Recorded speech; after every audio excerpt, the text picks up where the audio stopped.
digital technology has been, in some ways a boon to the human race, right? It's exposed certain things that were waiting to be exposed.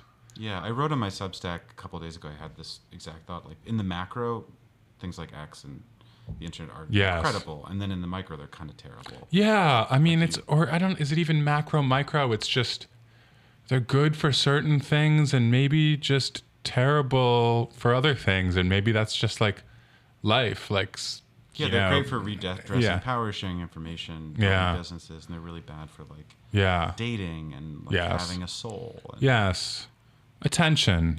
This is writing a book. This is the big one. Yeah.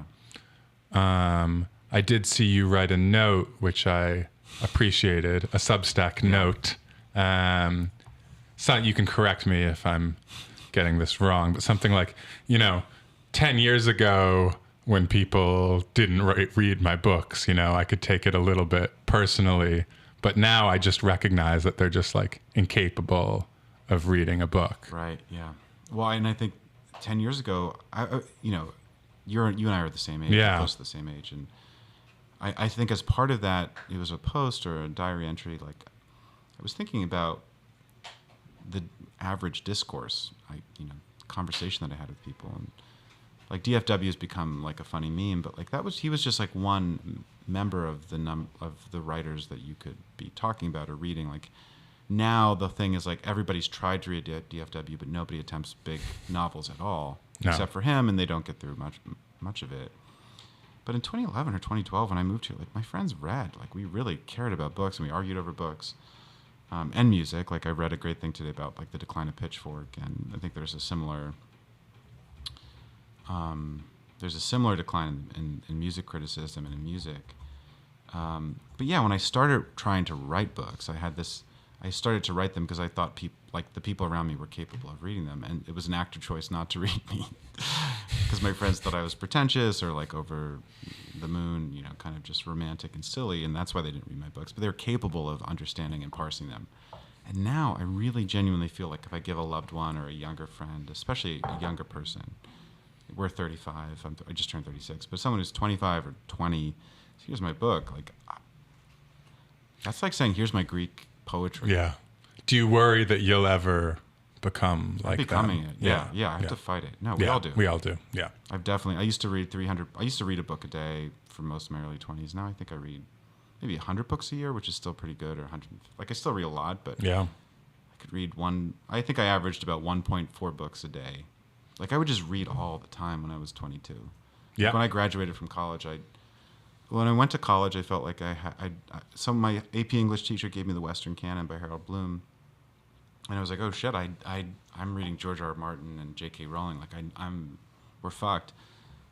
And I tried to read everything. Like I didn't get through all of it, but I would go to I remember when I went to graduate, I returned all the books I had in my apartment. I think I had 120 books from library books.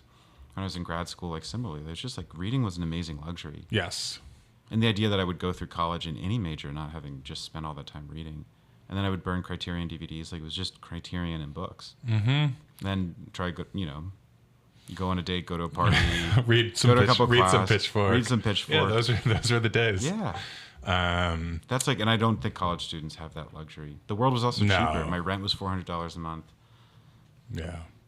Yeah, I had $500 when I moved to New York City. I mean, this was a 5-bedroom in Bed-Stuy in a block where there were shootings. Yeah, and I lived in Syracuse. I went to Syracuse. It was a large apartment for $400. Yeah.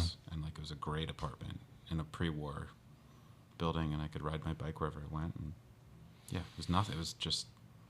This is the other funny thing, and I think you've talked about this too, is like the bitter irony is that like we kind of all could just go back to that. Like, I talked to August Lamb about this. Mm-hmm. Like we're prisoners of our, of cages of our own making, and to a large degree, because like, like if it's like, you're in New York City, there are benefits programs, there are lots of food banks, like, there are plenty of ways of like, whatever, crashing on couches. Mm-hmm. Like if someone really wanted to just only do that, only read books. And that's what I did from I so could I do was it. like And we did this in 27 our, basically. but I think I didn't sign a lease till I was 28. right. Like I either was subletting or crashing, or I didn't have a salary, or like I had stipends, I had fellowships, I had odd jobs. I did not have a lease. Same. We have very similar trajectory. Yeah.